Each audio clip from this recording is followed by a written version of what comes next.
बच्चों, मैं आपका हिंदी टीचर रतन द्विवेदी आपकी पाठ्य पुस्तक के पाठ 13 विलोम शब्दों के बारे में आज आपको बताने चल रहा हूं। तो बच्चों, आज हम विलोम शब्दों के बारे में जानेंगे और देखेंगे कि कैसे कोई शब्द दूसरे शब्द का क्या करता है, विलोम शब्द होता है या उसके विपरीत अर्थ कैसे दे रहा होता है।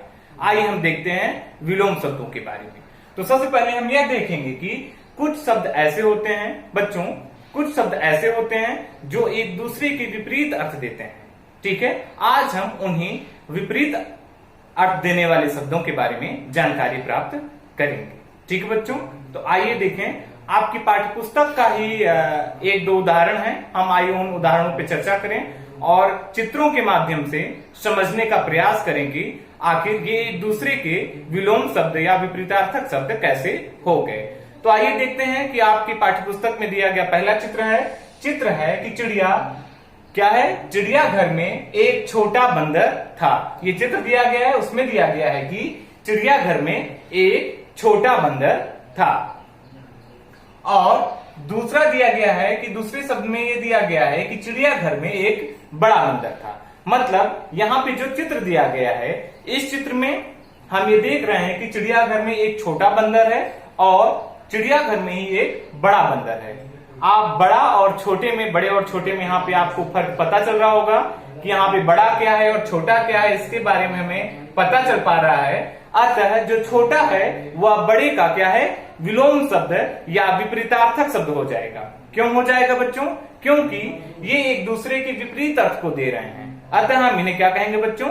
इन्हें हम विलोम शब्द या विपरीतार्थक शब्द कहेंगे। किन्हें?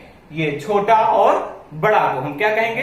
एक दूसरे के विलोम शब्द या विपरीतार्थक शब्द कहेंगे। हम ये देखते हैं कि दूसरा चित्र है हमारा।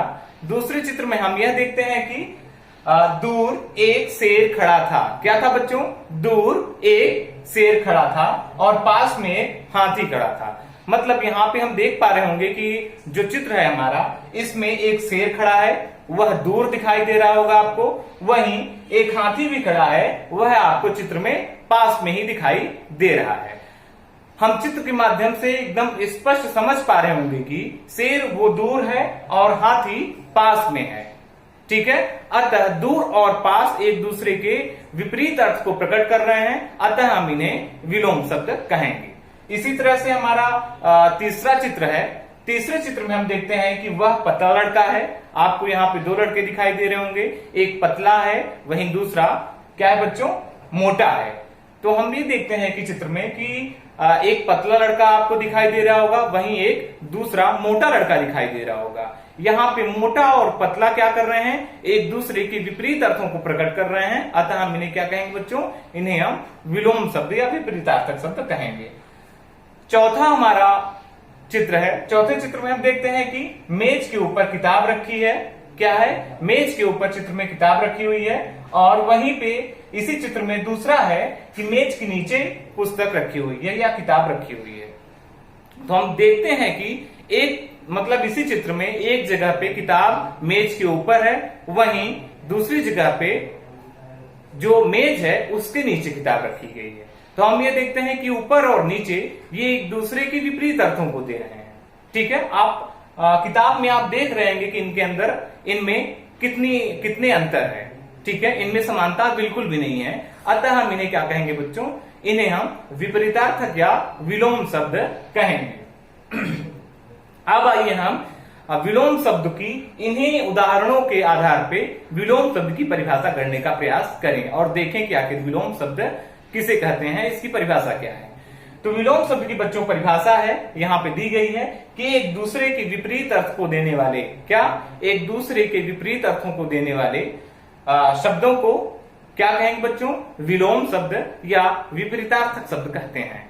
मतलब एक दूसरे के विपरीत अर्थ देने वाले शब्दों को हम क्या कहते हैं बच्चों? विलोम शब्द या विपरीतार्थक शब्द कहते हैं। आइए कुछ आपके शब्द दिए गए हैं, उनके विलोम शब्द भी आपकी पाठ्यपुस्तक में दिए गए हैं। तो 1 से 5 तक तो हमने फर्स्ट असेसमेंट में पढ़ा था शब्दों को, और आज हम 6 से लेकर के 10 तक के शब्दों को देखेंगे और ये जानेंगे कि आखिर इनके जो विलोम शब्द हैं वह यही क्यों है, ऐसा क्यों है। तो हमारा पहला शब्द है अंदर, इसका विलोम शब्द यहाँ पे दिया गया है बाहर। पहला शब्द क्या है बच्चों? अंदर। वहीं इसका विलोम शब्द यहाँ पे दिया गया है, कौन सा है? वह है बाहर। ये मान लीजिए दरवाजा है, दरवाजे के बाहर कोई खड़ा व्यक्ति है तो वह व्यक्ति क्या है? बाहर है। और दरवाजे के अंदर खड़ा व्यक्ति है, वह क्या है? दरवाजे के अंदर है। ठीक है, तो हम देखते हैं कि इन दोनों में, ये दोनों आपस में क्या कर रहे हैं बच्चों? विपरीत अर्थ को प्रकट कर रहे हैं, अंदर और बाहर। अतः हम इन्हें आपस में क्या कहेंगे बच्चों? विपरीतार्थक शब्द या क्या कहेंगे? विलोम शब्द कहेंगे। अगला शब्द है हमारा ठंडा। ठंडा का विलोम शब्द यहाँ पे दिया गया है गरम। क्या दिया गया है बच्चों? ठंडा का विलोम शब्द यहाँ पे गरम दिया गया है। तो हम यह देखते हैं कि मान लीजिए एक पानी है, पानी को हम फ्रिज से निकाले और वह बहुत ठंडा है, मतलब ठंडा है, उसे हम पी गए। वहीं दूसरा पानी हम गर्म करके रखे हुए हैं, जब उसे हम पीते हैं तो हम नहीं पी पाते हैं, क्योंकि वह पानी गर्म होता है, अत्यधिक गर्म है, इसलिए हम वो नहीं पी पाते। तो आप देख रहे होंगे कि ये ठंडा और गर्म, ठीक है, पानी को बांट रहे हैं, मतलब इनका अर्थ अलग अलग अर्थ निकल रहा है, मतलब ये एक दूसरे के विपरीत अर्थों को प्रकट कर रहे हैं। एक गर्म पानी है, दूसरा ठंडा पानी, एक को हम अच्छे से पी पा रहे हैं, दूसरे को अच्छे से नहीं पी पा रहे हैं। अतः हम इन्हें क्या कहेंगे बच्चों? अतः इन्हें हम विलोम शब्द या विपरीतार्थक शब्द कहेंगे। अब आइए, अगला शब्द हमारा है बच्चों प्रश्न, और उसका विलोम शब्द यहाँ पे दिया गया है उत्तर। मान लीजिए अध्यापक आपसे या टीचर आपका आपसे प्रश्न पूछता है, ठीक है, और आपको उसका उत्तर देना है। जो वह प्रश्न पूछ रहे हैं उनका उत्तर आपको देना है। ठीक, तो एक में एक है आपको प्रश्न पूछा जा रहा है और दूसरा है आपको उत्तर देना पड़ रहा है। तो हम ये देखते हैं कि प्रश्न और उत्तर एक दूसरे के विपरीत अर्थ को प्रकट कर रहे हैं। वो हमसे उत्तर नहीं पूछ सकते, अन्यथा तो हम प्रश्न दे सकते हैं, वो हमसे प्रश्न ही पूछेंगे और हमको उत्तर ही देना है। अतः ये एक दूसरे के विपरीत अर्थ प्रकट कर रहे हैं, अतः ये विलोम शब्द होंगे आपस में।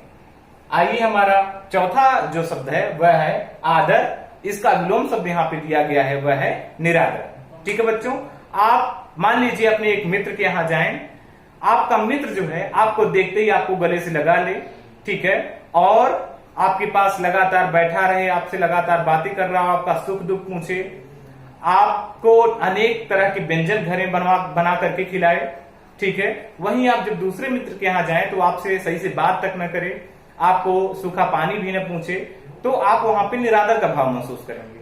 और पहले मित्र ने जो आपके साथ में अच्छे से आपके साथ व्यवहार किया, आप वहां पे आदर का भाव देखेंगे कि वह कितना आपकी इज्जत किया, उसने आपकी कितनी आदर की, ठीक है।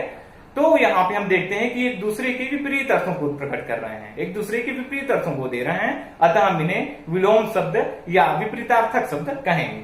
अब आइए हम पांचवें शब्द हानि पे चलते हैं। तो पांचवा शब्द हमारा हानि है। हानि को हम देखते हैं तो यहाँ पे इसका विलोम शब्द दिया गया है, वह क्या है बच्चों? लाभ है। क्या है? लाभ शब्द दिया गया है, इसका जो विलोम शब्द है। तो हम ये देखेंगे कि मान लीजिए आप कोई एक व्यवसाय करने चल रहे हो, आपने व्यवसाय लाभ के उद्देश्य से किया है। मान लीजिए आप जब कोई व्यवसाय इंसान करता है, एक दुकानदार है, फल बेचने वाला है, वह 10 रुपए का फल लेकर के आया और वह जब बेचा तो उसे 5 रुपए ही मिले, तो वह उसकी हानि हुई कि नहीं हुई? क्योंकि उसने 10 रुपए लगाए उस फल को खरीदने में और वह जब बेचा तो उससे 5 ही रुपए मिले, अतः क्या हुआ बच्चों? उसे हानि हुई। वहीं अगर मान लीजिए वो व्यक्ति 10 रुपए में जो फल खरीदा है, वह उसके फल 15 रुपए या 20 रुपए में अगर बिक जाते तो उसको 5 या 10 रुपए के लाभ हो जाते, ठीक है। तो हम देखते हैं कि जो लाभ और हानि है एक दूसरे के विपरीत अर्थों को प्रकट कर रहे हैं, अतः हम इन्हें विपरीतार्थक शब्द या एक दूसरे के विलोम शब्द कहेंगे। ठीक है बच्चों, तो आज के लिए इस वीडियो से बस इतना ही। आगे के वीडियो में हम इसी पाठ से संबंधित जो अभ्यास है, अभ्यास कार्य आपको ये इसके पीछे दिया गया हुआ है, उसे हम करने का प्रयास करेंगे। ठीक है बच्चों, धन्यवाद।